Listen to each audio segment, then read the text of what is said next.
नमस्कार, बुलेटिन में आपका स्वागत है। मैं हूं आपके साथ जीनत सिद्दीकी। शुरुआत करते हैं खबरों की। कांग्रेस महासचिव प्रियंका गांधी वाड्रा को सरकारी आवास खाली करने पर सियासी घमासान छिड़ गया। कांग्रेस इसे बदले की कार्रवाई बता रही है। वहीं ये खबरें भी आ रही हैं कि प्रियंका लखनऊ में कॉल हाउस में शिफ्ट हो सकती हैं। सवाल यह है कि जब लखनऊ जाना ही था तो प्रियंका को नोटिस पर एतराज क्यों है? देखिए रिपोर्ट।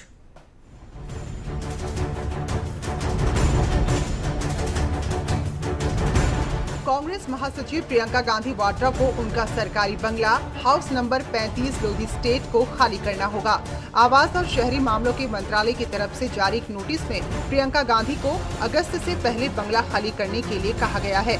सरकारी आदेश के अनुसार प्रियंका गांधी से एसपीजी सुरक्षा वापस ले ली गई थी। उन्हें Z+ सुरक्षा दी गई थी। एसपीजी कवर में सुरक्षा के मद्देनजर सरकारी बंगले का प्रावधान था, लेकिन Z+ में ऐसा कोई प्रावधान नहीं है, इसलिए अलॉटमेंट कैंसिल किया जा रहा है।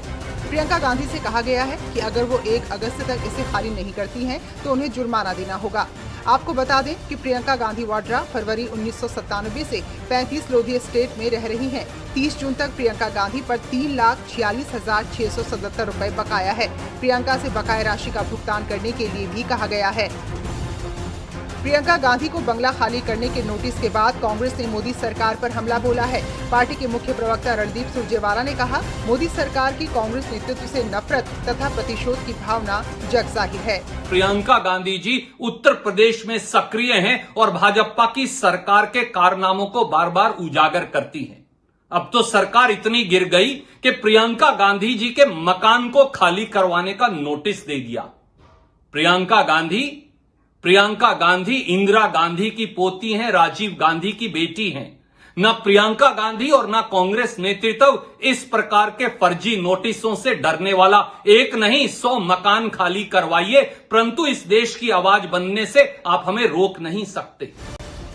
वहीं सूत्रों के मुताबिक प्रियंका लखनऊ में कॉल हाउस में शिफ्ट हो सकती हैं और शीला कौल की कोठी को अपना ठिकाना बना सकती हैं। यानी साफ है, प्रियंका के घर को लेकर सियासत गर्म है और वार पलटवार का सिलसिला अभी थमने वाला नहीं। न्यूज़ 18 के लिए दिल्ली से अनूप गुप्ता की रिपोर्ट। प्रियंका गांधी को बंगला खाली करने का नोटिस क्या मिला? कांग्रेस के नेताओं ने सरकार पर जुबानी हमले करने शुरू कर दिए। कांग्रेस नेता प्रमोद तिवारी ने कहा है कि केंद्र सरकार प्रियंका गांधी के खिलाफ जानबूझकर ऐसा कर रही है। कांग्रेस नेता राशिद अलवी ने कहा है कि राजीव गांधी ने कानून में बदलाव करवाकर अटल जी को बंगला दिया था और अब बीजेपी है कि वो एक अलग राह पर चल पड़ी है। आदरणीय प्रियंका गांधी जी को घर खाली करने का नोटिस उस समय बदनीयती के साथ अवैधानिक ढंग से शहरी मंत्रालय दे रहा है, जब वो आवाज उठा रही किसानों की, मजदूरों की, नौजवानों की, बेरोजगारों की, महिलाओं पर होने वाले जुल्म की, और खल गई भारत सरकार को। भारतीय जनता पार्टी तमाम चुनाव हार गई और सिर्फ 2 MPs जीत कर आए, तो अटल जी भी चुनाव हार गए थे। राजीव गांधी प्रधानमंत्री थे, उन्होंने कैबिनेट के अंदर पास करवाया कि किसी भी राष्ट्रीय दल का अध्यक्ष, चाहे MP हो चाहे MP ना हो या हार गया हो, उसको कैबिनेट स्टेटस का मकान मिलेगा। और अटल जी को कैबिनेट स्टेटस का मकान मिला। अमित शाह जी जब दिल्ली आए भारतीय जनता पार्टी के अध्यक्ष बनकर, तो वो MP नहीं थे। राजीव गांधी के बनाए गए उसी कानून के मुताबिक अमित शाह जी को अकबर रोड पर मकान दिया गया। ये कांग्रेस पार्टी थी और आज प्रियंका गांधी को घर से निकाला जा रहा है। ये भारतीय जनता पार्टी है। तो प्रियंका गांधी का बंगला खाली कराने का पूरा मामला क्या है, आपको ग्राफिक के जरिए हम बताते हैं। प्रियंका गांधी को बंगला खाली करने का नोटिस जारी हुआ है। आवास और शहरी मामलों के मंत्रालय ने ये नोटिस जारी किया है। प्रियंका गांधी को 1 अगस्त तक इसे खाली करना होगा। दिल्ली के 35 लोधी स्टेट में मौजूद है ये बंगला। एसपीजी सुरक्षा हटने की वजह से ये बंगला खाली करना होगा। 1 अगस्त तक बंगला खाली नहीं करने पर जुर्माना भी देना होगा। तो बंगला खाली करने के बाद प्रियंका जाएंगी लखनऊ। दिल्ली के बजाय लखनऊ शिफ्ट कर सकती हैं प्रियंका। लखनऊ के कॉल हाउस में वो शिफ्ट हो सकती हैं। इंदिरा गांधी की मामी शीला कौल का ये हाउस है। कॉल हाउस की मरम्मत का काम लगभग पूरा हो चुका है। साथ ही प्रियंका को बंगला क्यों मिला? प्रियंका ना तो मंत्री है, ना विधायक, ना सांसद। किस अधिकार से प्रियंका को बंगला मिला, ये भी सवाल। उधर रेल मंत्रालय ने 109 जोड़ी प्राइवेट ट्रेन चलाने के लिए रिक्वेस्ट फॉर क्वालिफिकेशन मांगा है। पूरे देश के रेलवे नेटवर्क को 12 क्लस्टर में बांटा गया है और इन्हीं 12 क्लस्टर में 109 जोड़ी प्राइवेट ट्रेनें चलेंगी। हर ट्रेन कम से कम 16 डिब्बे की होगी और ये ट्रेन अधिकतम 160 किलोमीटर प्रति घंटे की रफ्तार से चलेंगी। इन ट्रेनों का रोलिंग स्टॉक निजी कंपनी खरीदेगी, मेंटेनेंस उसी का होगा। रेलवे सिर्फ ड्राइवर और गार्ड देगा। शुरुआत में इस काम के लिए प्राइवेट सेक्टर इन्वेस्टमेंट का लक्ष्य 30,000 करोड़ रुपए रखा गया है। ये भारतीय रेलवे नेटवर्क पर पैसेंजर ट्रेनों को चलाने के लिए निजी निवेश की पहली पहल है।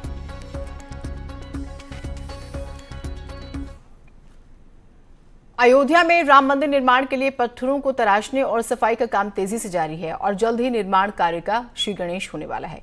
भूमि पूजन के लिए पीएम मोदी को न्योता भेजा गया है। राम जन्मभूमि ट्रस्ट ने पीएम मोदी को 5 जुलाई से 5 अगस्त के बीच समय देने की मांग की है।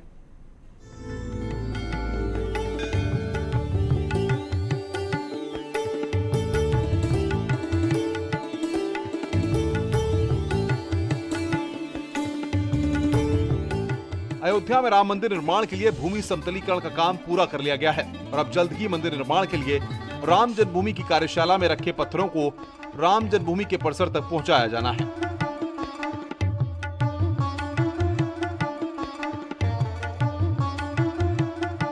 नब्बे के दशक से राम जन्मभूमि की कार्यशाला में रामलला के मंदिर निर्माण के लिए तराश कर रखे गए पत्थरों पर काई और गंदगी जम गई थी। इसको साफ करने का काम दिल्ली की KAL कंपनी कर रही है। कंपनी के पदाधिकारियों का दावा है कि 3 से 4 महीने के अंदर राम मंदिर के पत्थरों की सफाई कर ली जाएगी।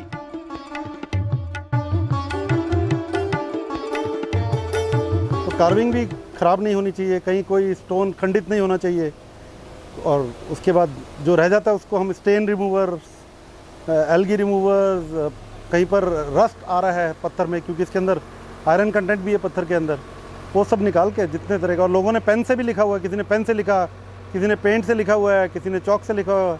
वो सब चैलेंजेस हैं जो हम करते जा रहे हैं साहब। ये राम मंदिर के प्रथम तल के पत्थर हैं जो राम जन्मभूमि की कार्यशाला में रखे हैं। अब मंदिर निर्माण के लिए दूसरी मंजिल के पत्थरों को तराशने का काम रामलला के परिसर में ही होगा। राम जन्मभूमि के परिसर में ही कार्यशाला बनाई जाएगी। इससे काम तेजी से और आसानी से किया जा सकेगा।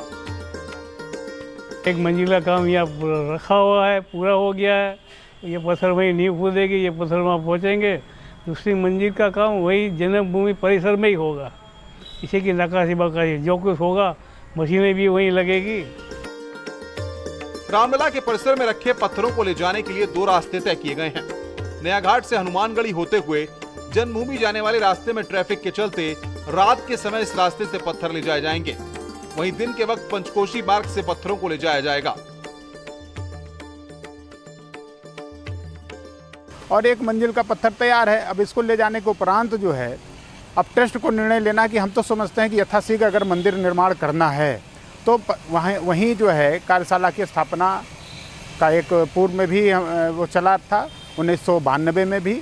और अब जो है ट्रस्ट गठन के उपरांत जो है संपूर्ण भूमि रामलला को मिल गई है, ट्रस्ट को मिल गई है। तो इसलिए जो है उस संपूर्ण भूमि पर कार्यशाला कहाँ पर स्थापित की जा सकती है, किस क्षेत्र में।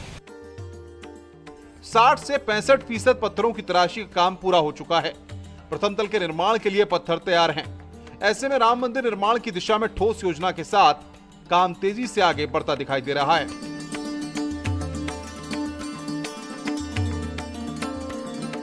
प्रथम तल के पत्थर ये जल्द ही राम मंदिर के परिसर में पहुंचाए जाएंगे। द्वितीय तल के पत्थरों के लिए राम जन्मभूमि के परिसर में ही कार्यशाला लगा दी जाएगी। और अब वो दिन दूर नहीं जब जल्द भव्य और दिव्य मंदिर की निर्माण की शुरुआत होगी।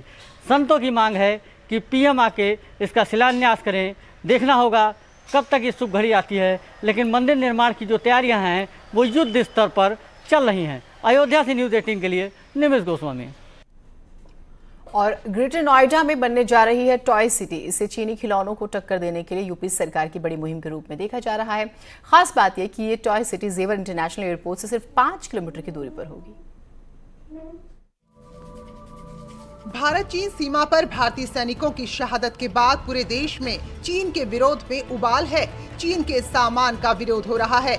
ऐसे में यूपी सरकार ने यमुना एक्सप्रेसवे औद्योगिक विकास प्राधिकरण के सेक्टर 33 में टॉय सिटी बनाने का निर्णय लिया है। टॉय सिटी 100 एकड़ में बनाई जाएगी। पहले चरण में 50 एकड़ जमीन टॉय एसोसिएशन को दी जाएगी। बाकी 50 एकड़ जमीन में समय और डिमांड के हिसाब से कंपनियां लगाई जाएंगी। यमुना एक्सप्रेस वे में टॉय की फैक्ट्री 50 एकड़ ज़मीन उन्होंने चिन्हित कर ली है। उनको हम 50 एकड़ ज़मीन उनको दे रहे हैं और उसके साथ ही 50 एकड़ हम और रखेंगे।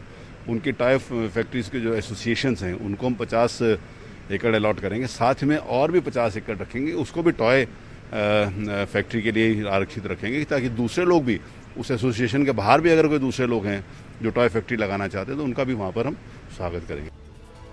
इस टॉय सिटी में करीब 2000 करोड़ का निवेश होगा। अगर कंपनी के एस्टेब्लिशमेंट को जोड़ा जाए तो ये 10,000 से 12,000 करोड़ का निवेश होगा। सबसे महत्वपूर्ण बात ये कि टॉय क्लस्टर के बनने से करीब 45 से 50,000 लोगों को रोजगार भी मिलेगा। 3000 मीटर और 4000 मीटर के प्लाट होंगे और जिसमें 25,000 लोगों को सीधे रोजगार मिलेगा और अप्रत्यक्ष रूप से लगभग 20,000 लोगों को और मिलेगा और प्रत्यक्ष रूप से 25,000 लोगों को मिलेगा। तो लगभग कुल 45,000 से 50,000 लोगों को रोजगार के अवसर पैदा होंगे। यूपी सरकार के औद्योगिक विकास मंत्री सतीश महाना ने कहा कि आज उद्योग लगाने के लिए लोगों की पसंदीदा जगह ग्रेटर नोएडा है। ऐसे में कंपनी आएंगी तो निवेश होगा और लोगों को रोजगार मिलेगा, जिससे जीडीपी बढ़ेगी। आज देश में इस्तेमाल होने वाले 80% खिलौने चीन के बने हुए होते हैं। चीनी खिलौने की वजह से देशी खिलौनों का व्यापार खत्म हो रहा है। छोटे छोटे शहरों में हाथ से बनने वाले खूबसूरत खिलौनों की कोई पूछ नहीं। देशी खिलौनों के कारखाने और उद्योगों की बुरी हालत है। ऐसे में यूपी सरकार का ये कदम बड़ा है। चीन टक्कर देने के लिए बड़ा कदम है और चीन जैसा बर्ताव करेगा उसके साथ वैसे बर्ताव करा जाएगा। कोई उसके साथ कोई भारत अपनी कमजोरी नहीं दिखाएगा। भारत मजबूती के साथ चीन से टक्कर लेने के लिए तैयार है। सब ने मिलके ऐसी बीड़ा उठाई है थी कि भी हम चाइना को पीछे छोड़ना चाहती है। सब में बहुत ही ललक है इस बात की और हमारी इस जो प्रेजेंट गवर्नमेंट है उसने हमारी सुनवाई करी और उसने कस्टम ड्यूटी जो 20% हुआ करती थी 60% करी है। भारतीय खिलौना बाजार के लिए सबसे बड़ी मुश्किल ये है कि चीन में बने खिलौने अच्छी फिनिशिंग और बेहतर टेक्नोलॉजी के होने के साथ सस्ते होते हैं, जिनसे पार पाना बड़ी चुनौती है। ऐसे में टॉय सिटी खिलौनों के बाजार के लिए गेम चेंजर साबित हो सकती है। टॉय सिटी बनने से जहां हजारों करोड़ का निवेश होगा, वहीं करीब 45 से 50,000 लोगों को रोजगार मिलेगा। सबसे महत्वपूर्ण बात यह है कि इस रोजगार में स्थानीय लोगों को 40% हिस्सेदारी दी जाएगी। साथ ही देखा जाए तो भारतीय बाजार में जो 80% कब्जा चीन के खिलौनों का है, उसको तोड़ने में जो है यह टॉय सिटी बहुत बड़ा कारगर साबित होगी, जैसा कि रोड मैप तैयार किया गया है। कैमरा पर्सन नरेश सैनी के साथ Rajiv Tiwari, news 18 Greater Noida. Break के बाद स्वागत है आप सभी का। बढ़ते हैं कुछ और खबरों की तरफ। हरदोई के शहर कोतवाली इलाके के आशा नगर में एक ठगी के आरोपी युवक को देखे जाने के बाद हंगामा मच गया। पीड़ितों ने आरोपी युवक के घर को घेर लिया और हंगामा किया। वहीं मामले की सूचना पाकर मौके पर पहुंची पुलिस ने घर की तलाशी ली है, लेकिन आरोपी युवक तब तक वहां से भाग निकला था। युवक पर नौकरी व पट्टे दिलाने के नाम पर करीब 93 लोगों से लाखों की ठगी करने का आरोप है। 2,40,000 रुपए नौकरी के माध्यम से, वो भी एसडीएम के द्वारा। कहने लगे हम एसडीएम के पास रहते हैं, हमारी उनकी जान पहचान है, संपर्क की है, मैं उनके द्वारा तुम्हारी नौकरी लगवा देंगे स्वास्थ्य विभाग में। यहाँ क्यों आए आप लोग? यहाँ हम नरेंद्र का पता लगा था कि इनकी मामा की लड़की है वहाँ है, इसीलिए हम उनके यहाँ आए थे। और जो नरेंद्र ठग नहीं है, हाँ। इसकी कुछ रिश्तेदारी हमारे गांव में है, उसके द्वारा इसने 93 लोगों से 10,000 रुपये। मुजफ्फरनगर में चलती कार में आग लग गई। कार में सवार 3 लोगों ने कूदकर जान बचाई है। धू-धू कर जली कार का जो है देखिए तस्वीरें हम आपको दिखा रहे हैं। वीडियो जो है इसका वायरल हो रहा है। मीरापुर क्षेत्र के बिजनौर रोड का ये पूरा मामला है।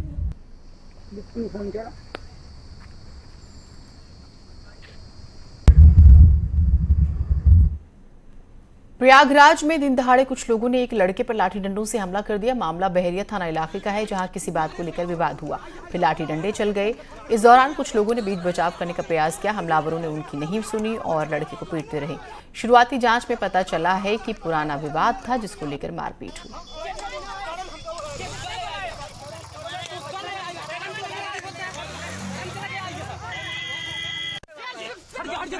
उधर जौनपुर में चकबंदी विवाद मामले में किसानों पर ही एफआईआर दर्ज कर ली गई है। पिछले 3 दिनों से लगातार चकबंदी विवाद की खबरें हमने आपको दिखाई थी, किस तरह से गौरा बादशाहपुर में किसानों और चकबंदी अधिकारियों में विवाद हुआ था। कल तो पुलिस ने लाठियां भी भांजी थी, लेकिन अब क्या हुआ वो देखिए। 50 लोगों के खिलाफ पुलिस ने एफआईआर दर्ज की। गौरा बादशाहपुर के करेथू गांव का ये पूरा मामला है, जहां किसान चकबंदी में गड़बड़ी का आरोप लगा रहे हैं, लेकिन बावजूद उनकी आशंकाओं को दूर करने के शिकायत करने वालों पर ही एफआईआर दर्ज कर ली गई है। माननीय उच्च न्यायालय के आदेश से चकबंदी कार्रवाई कराई जा रही है। इसमें प्रशासन के लोग भी हैं, एसडीएम भी हैं, चकबंदी के ऑफिसर्स भी हैं, पुलिस भी गई हुई है। इस चकबंदी का गांव का कुछ लोगों द्वारा विरोध किया जा रहा है, पत्थर वगैरह फेंके, उनको भगाया गया मौके से। उसमें मुकदमा भी पंजीकृत किया गया है। इसमें 50 लोगों के खिलाफ मुकदमा पंजीकृत किया गया है। उधर आजमगढ़ पुलिस ने एटीएम लूट की कोशिश कर रहे बदमाशों को गिरफ्तार कर लिया है। मामला मुबारक थाना इलाके का है, जहां बदमाश एटीएम लूटने की कोशिश कर रहे थे, लेकिन तभी इनकी भनक मुंबई में बैठी सर्विलांस टीम को लग गई, जिसके बाद सर्विलांस टीम ने इसकी जानकारी आजमगढ़ पुलिस को दी है।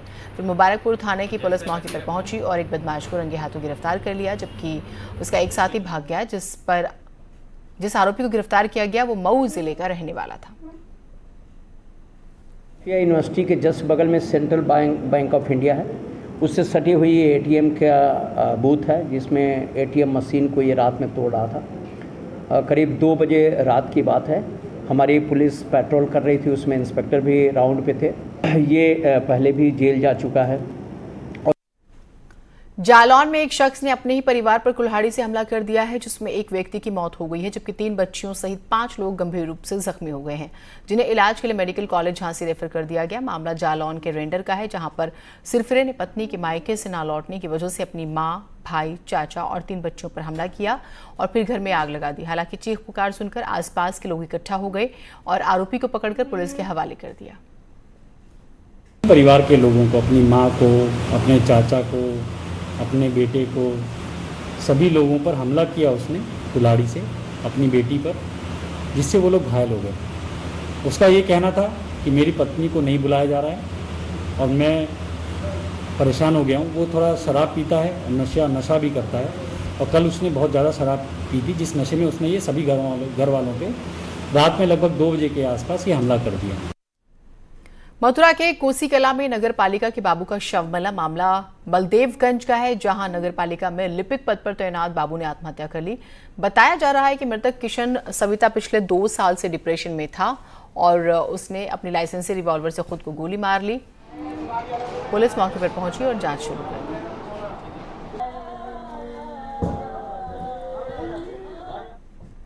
गोंडा में तालाब में डूबने से 2 बच्चों की मौत हो गई है। मामला कटरा बाजार इलाके का है, जहां तालाब के पास खेतों में कुछ लोग धान की रोपाई कर रहे थे। इसी दौरान 5 बच्चे तालाब में नहाने चले गए और डूबने लगे। आसपास के लोगों ने जब लड़कों को देखा तो उन्हें बचाने के लिए तालाब में कूदे, लेकिन जब तक 2 बच्चों की मौत हो चुकी थी, जबकि 3 को बेहोशी की हालत में पानी से निकाला गया, जिनका इलाज जारी है। 5 बच्चे नहा रहे थे, उनमें से 2 बच्चे जो है उसमें डूब गए और उनकी डूबने से मृत्यु हो गई है। 3 जो बच्चे थे वो बचा लिए गए और उनको इलाज हेतु पीएचसी भेजा गया है, जहां पर उनकी हालत सामान्य बताई गई है।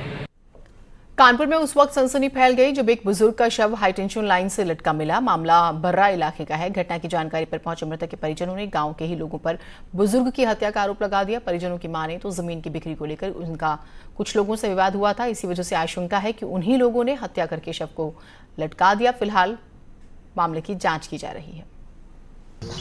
तो मनीराम भुट्टू जी शाम को गए थे, इनसे विवाद हुआ और जो कुछ हुआ हमें मालूम नहीं, पिया खाई हो या कुछ भी हो हमें नहीं मालूम। 4 पे सो रहे थे खेत पर, तो हमको एक दूसरे जन जगाए रहे, उनका नाम मुखिया, वो हमको जगाए रहे कि देखो कोई हंसरी लगा दी है, तो हमने देखा तो वो हमारे बाबा थे।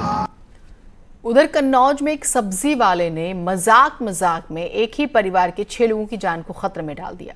परिवार ने सब्जी के नाम पर कुछ ऐसी चीजें दे दी इसने, जिससे खाते पूरे परिवार की तबीयत खराब हो गई। देखिए, सब्जी दुकानदार का मजाक पड़ा महंगा।